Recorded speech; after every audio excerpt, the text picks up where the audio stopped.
Honoré de Balzac once wrote, "Vocations that we wanted to pursue but didn't bleed like colors into the whole of our existence."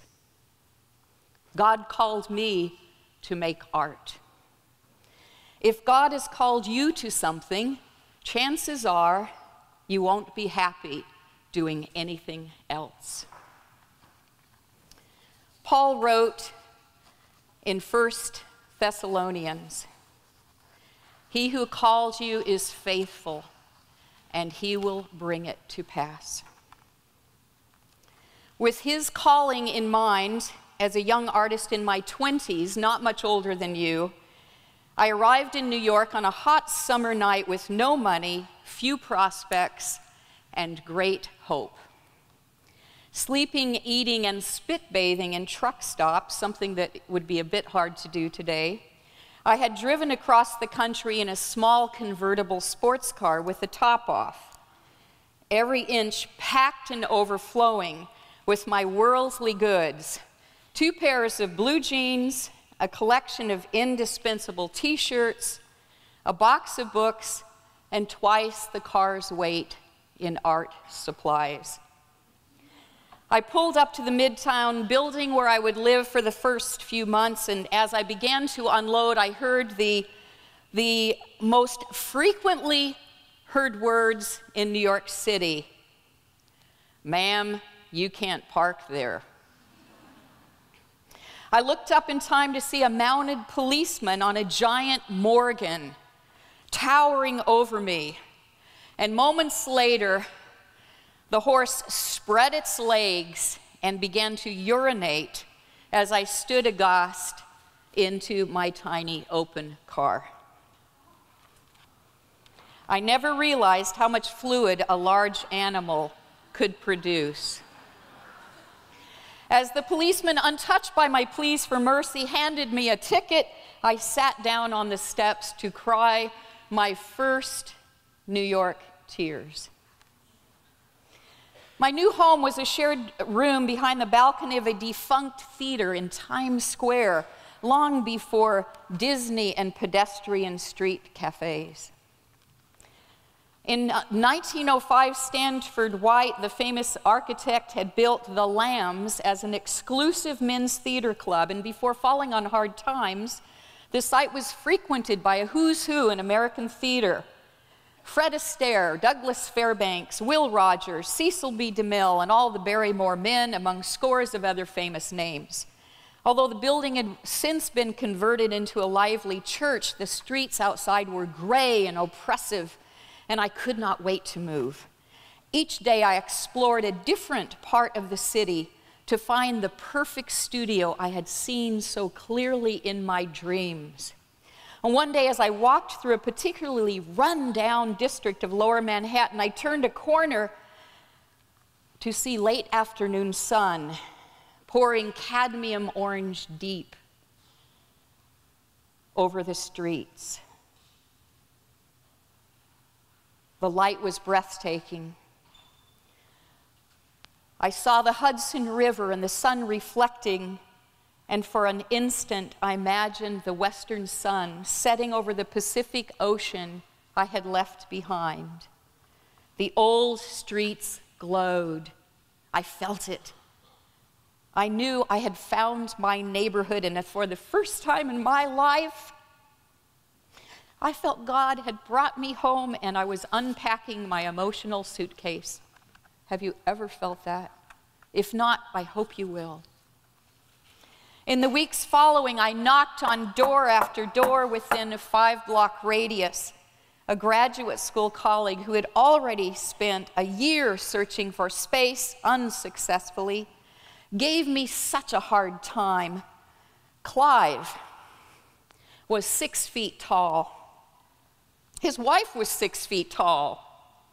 And his 2 dogs, if not 6 feet tall, were equally imposing. George, the largest St. Bernard I'd ever seen, and Wolf, the giant German shepherd that was always lifting his leg and peeing on our work at Claremont Graduate University. I remember the moment Clive and I stood together on the street when he exclaimed, blankety blank Anderson. You'll never find a blankety blank studio. They're all taken. Go back to blankety blank California. I replied in the calmest voice I could find, Clive, you know I'm a Christian. And Clive was an atheist, by the way. And I believe in a loving God. He cares about with whom I spend my life, the work I do with my hands, and where I put my head at night. Ignoring his groans and creative expletives, I called out to a nearby worker, "Excuse me, do you know if there are any available spaces for rent in your building?" Minutes later, Clive and I were introduced to the landlord and shown the second-story loft that would become my home and studio for over 20 years. We had been standing in front of the very door. And within the week, I found a second loft, a 1,200 square foot beauty, $180 a month with a 10-year lease for my friend and his family. And as far as I know, Clive's mouth is still hanging open. I began renovating my derelict but promising space in what was known as the Old Historical Washington Market District, later named by Steve, one of the colorful artist locals, as Tribeca, which stood for Triangle Below Canal Street. No one wanted to live there, which made it ideal for artists, many of whom were being displaced by the rising rents of Soho, south of Houston Street. To the average onlooker, the area was uninhabitable, a jumble of wholesale markets, smelly garbage, abandoned buildings, broken windows, and no amenities. The closest grocery store was a subway ride uptown to 14th Street. The neighborhood looked dangerous, and it had the lowest crime rate in town. I wonder why. Have you ever tried to steal from an artist? There's nothing much to find. Nothing to steal. And when I moved in, my loft above a Greek mercantile ship supplier was filled with leaking barrels of anchovies, feta cheese, my favorite Kalamata olives, tea, pickling spices, and the pungent odor smelled rather like dead mice. And there were quite a few of those around too, but I didn't mind.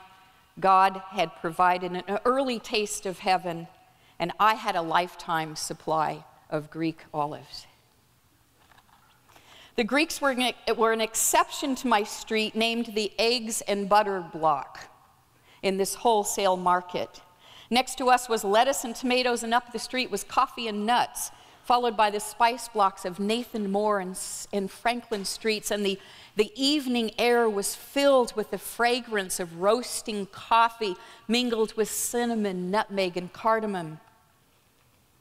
Big trucks rattled over the cobblestone streets throughout the day and night, and in the winter, the workers kept warm around open fires on the streets and sidewalks, and when the hot, glowing sparks would fly against my old wooden windows, I would yell down to the guys, "Hey, can you roll those barrels just a little bit further away from the windows, please?" And sometimes on quiet, snowy nights, I would join them, warming my hands and listening to stories of the old days of early New York. The loft was an entire floor of a 19th century warehouse built on the site of early ship's captains' houses before the era of landfills. And when I moved in, I had no heat, no electricity, no running water, and my bed was a sleeping bag on a piece of plastic on the floor. My lamps, a candle, and a flashlight. My table, a circa 1930s wooden walk-in refrigerator door held up by paint jars. My telephone, the public box on the corner, and my all-purpose sink, and I mean all-purpose. The Medaglia d'Oro coffee can that I poured out the back windows when it rained. Igor, my Jewish, Italian, Yugoslavian, communist architect neighbor from Israel, let me use his shower.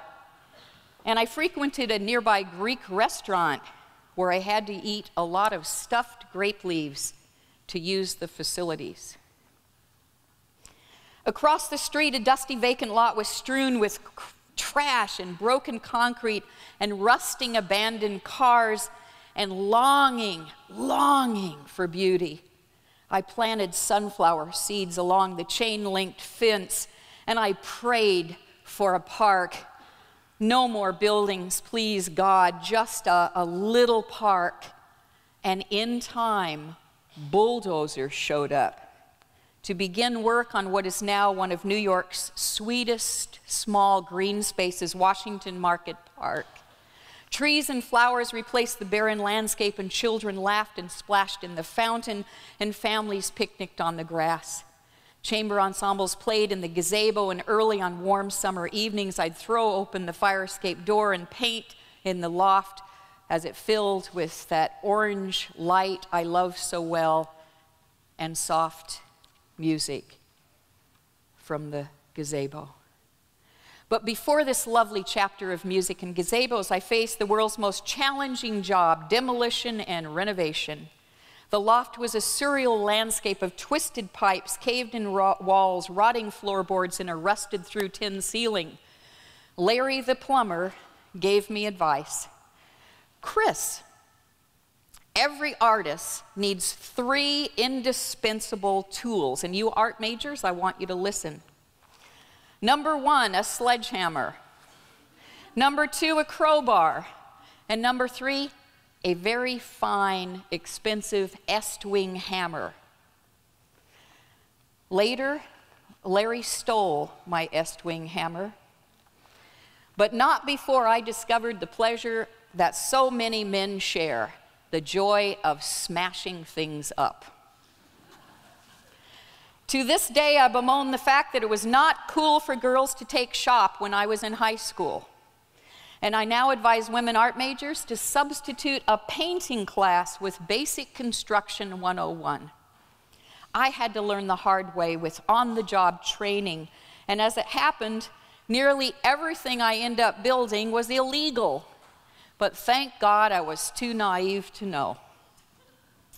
The worst job when renovating a raw loft is refinishing the floor, and if you find somebody crazy enough to do this for you, don't let him out of your sight.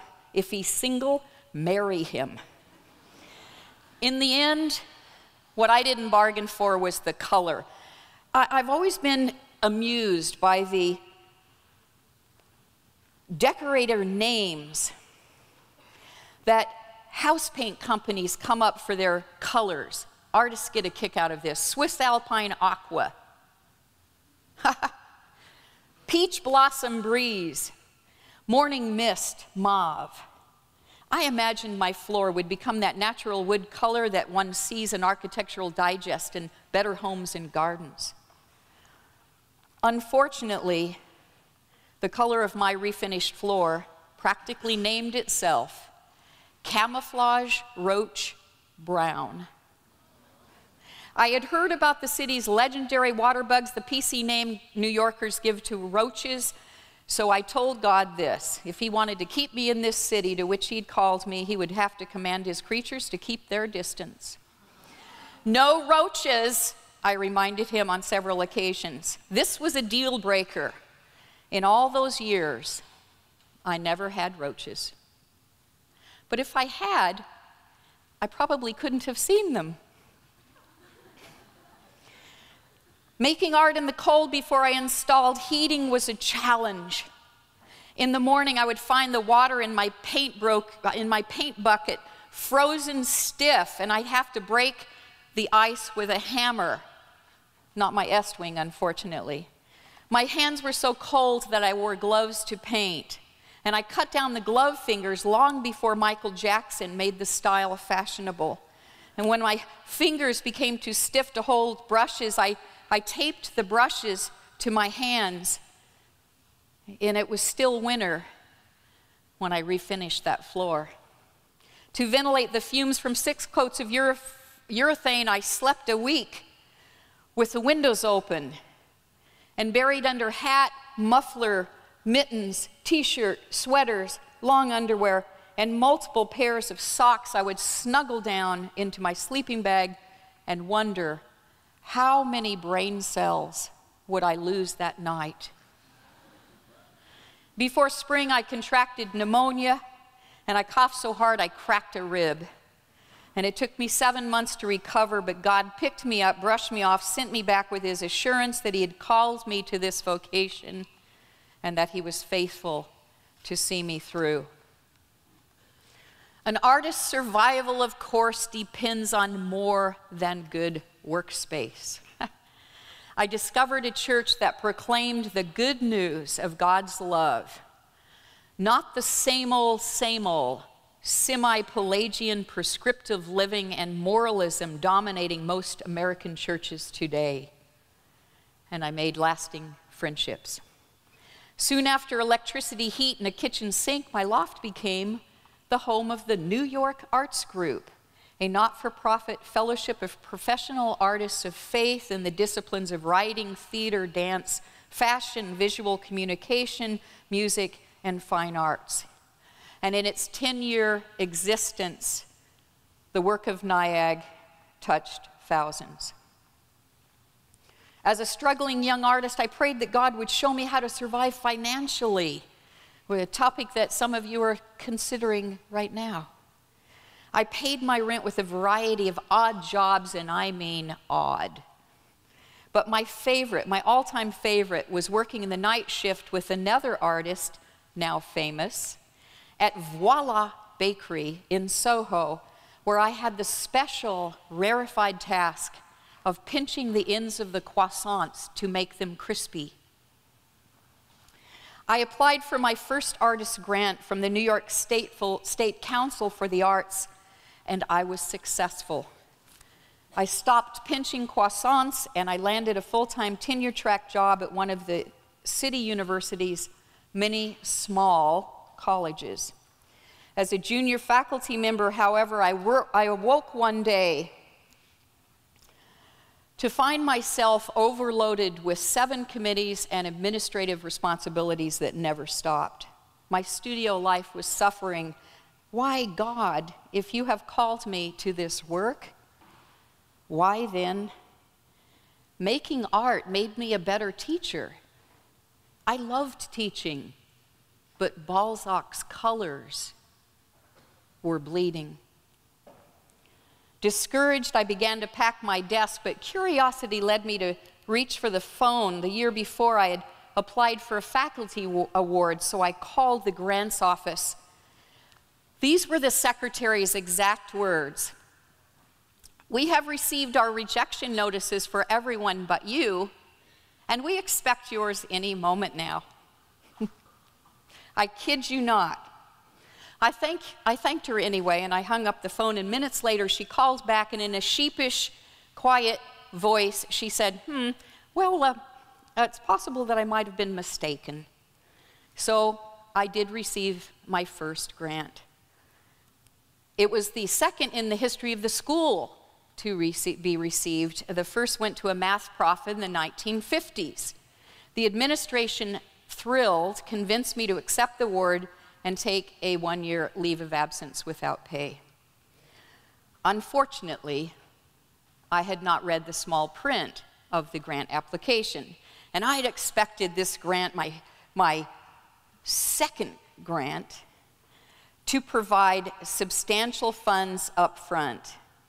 It wasn't my first, but my second. And the award only, however, reimbursed me for the cost of art materials I had already purchased. Oops. So I remember clearly the day of my last paycheck. It was a Thursday, and I picked up the check. I wasn't going to be paid for at least a year and maybe never more from that school. And I waved it in the air and I said, "Well, God, this is it."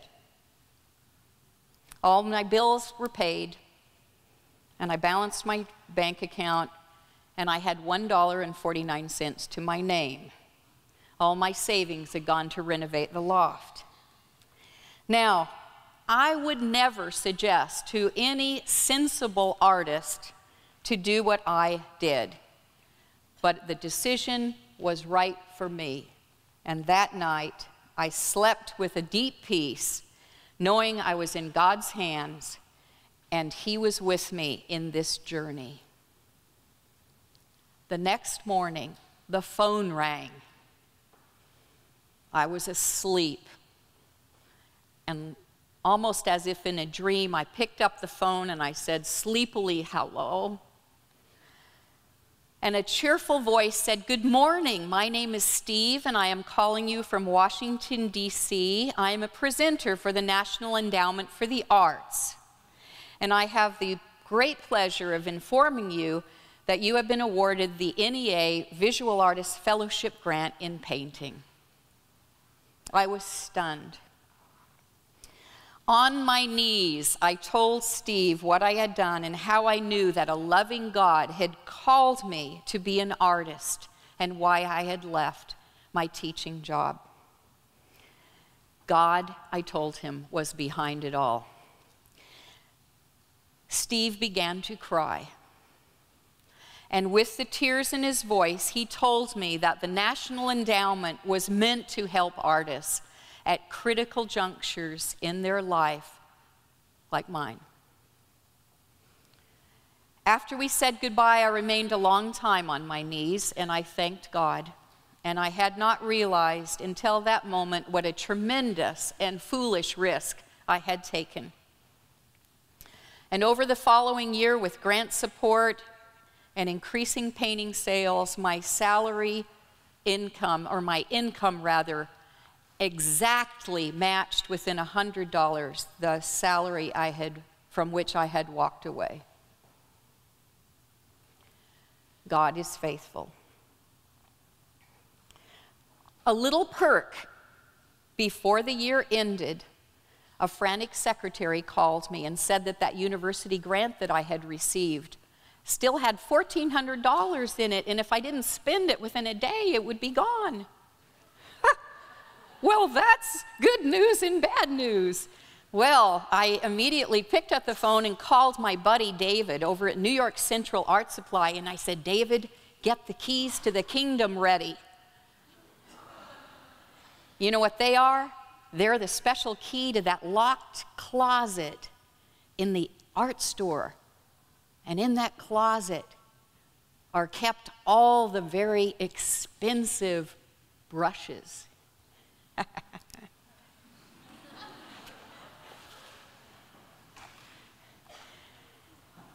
So he opened this locked glass cupboard where the sacred Kolinskis are kept. Kolinsky sable brushes, and artists who know brushes know that the finest hairs come exclusively from the tail of the male sable on the North Siberian border. Unfortunately, the male sable is not really a sable at all, Mustela siberica. It's actually a species of weasel. So that day I bought $1,400 worth of weasel tail, and my world was forever again changed. God's grace and faithfulness to sustain me in that which He called me to do has brought me unexpected adventures. And every step of the way, I have been aware that God has opened the doors for me to walk through, but never more so than the 3 years I later spent in Berlin. Living in West Berlin and working in the former East, I created 300 works, installed 5 major shows, had a fantastic time, and nearly died of a life-threatening illness that struck down 4 out of 5 members of my family. During that period, I also lost my loft back in the States to a progressive new landlord who found a way to empty the building of all artists. After 3 years in Germany, I returned to New York without health, home, or studio, just in time to meet 9/11 face to face. On September 11th, 2001, I was awakened by the sound of a low-flying plane. When I realized what was happening, I strapped on my rollerblades with shaking hands and nearly flew down 5 flights of stairs. The streets were ominously quiet. People stood, scattered, dazed, speechless. All eyes were riveted on the sky. I turned to look. Later, poet Godfrey Rust wrote, "4 planes just flew out of Pandora's box, and when men armed just with razor blades can bring the whole wide world up to a juddering halt, we knew too much, and we care too little. To believe that this will be the last time. The big game of Monopoly is over. The loser's tantrums have become too dangerous. Even before out anger cools, we see the high moral ground is just a pile of smoking rubble.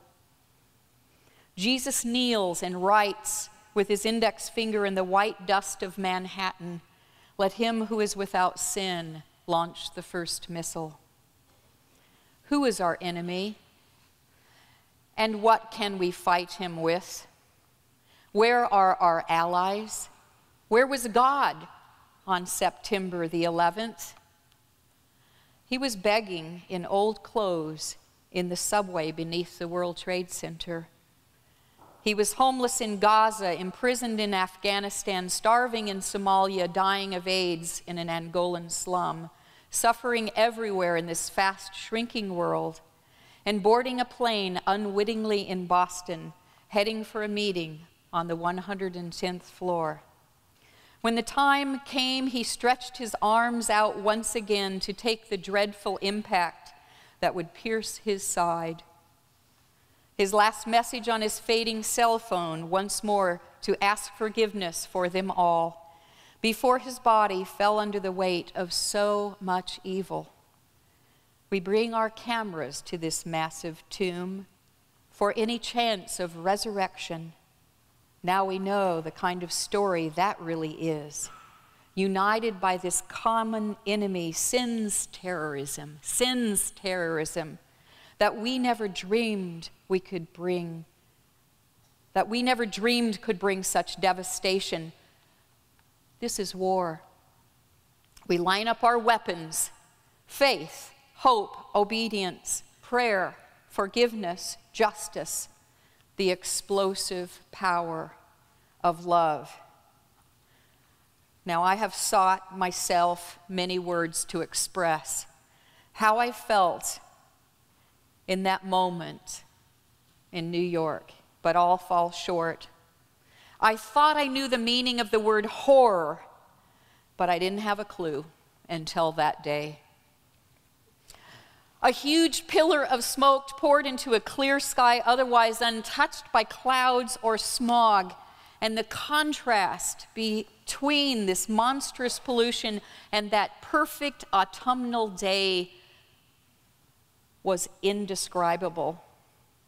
The air was thick with communal shock. I stood in the street in silence with thousands, aghast as the building burned, and then to our shared dismay and grief,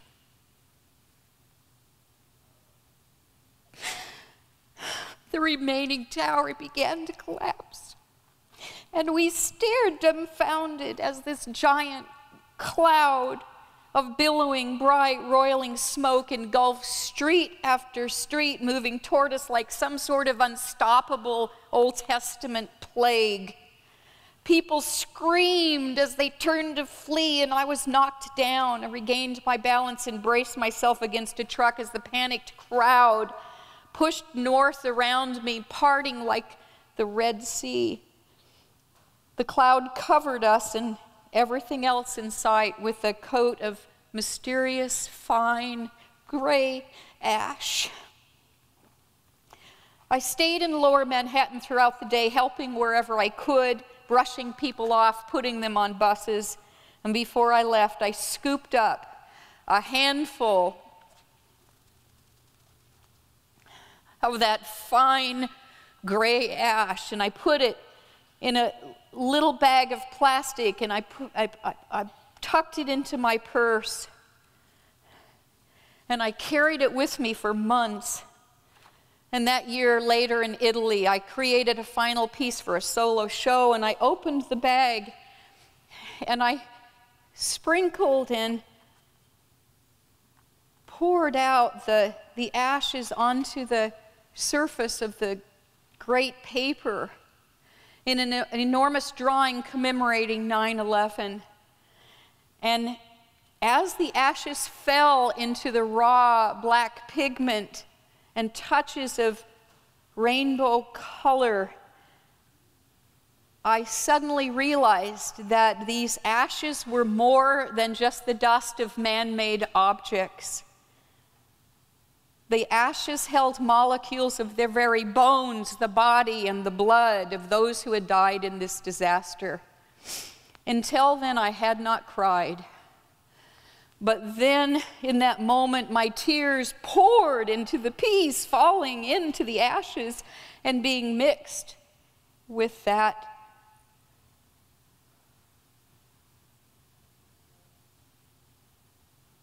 mysterious art material.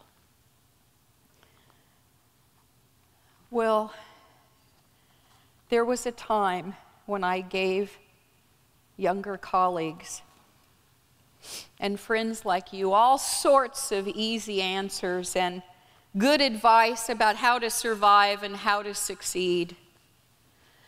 But no amount of wisdom is more important than what I have since learned from the God who calls me to this crazy, wonderful, obsessive vocation of art in the first place. When I found that original loft in New York City, I had prayed, God, I give this space to you. How magnanimous of me. I didn't know it at the time, but I wore my theology A backwards. In reality, it was neither about me nor what I could give to God. He was the one doing all the giving. And I ultimately discovered that what truly defines me as a person and as an artist is not what I give, not what I do, not what I survive, no matter how significant. My identity is defined by to whom I belong. What defines you is not what you do, but to whom you belong. Jesus Christ purchased you with the sweet, painful offering of his body and blood. Yeats, in his play The Resurrection, describes the efficacy of this gift. Odor of blood when Christ was slain, that rendered all platonic tolerance vain, and vain all Doric discipline. Through this new genetic identity, this new family, you and I have a bloodline to Christ through the cross.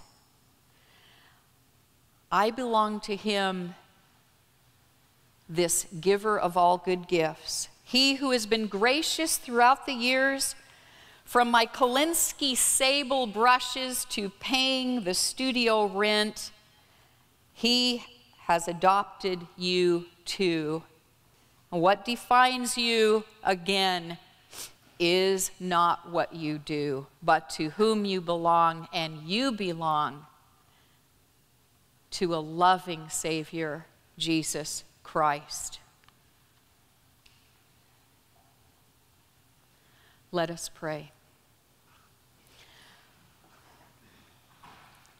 Lord, give us now a deeper picture of your love. In the name of the Father, the Son, and the Holy Spirit, amen.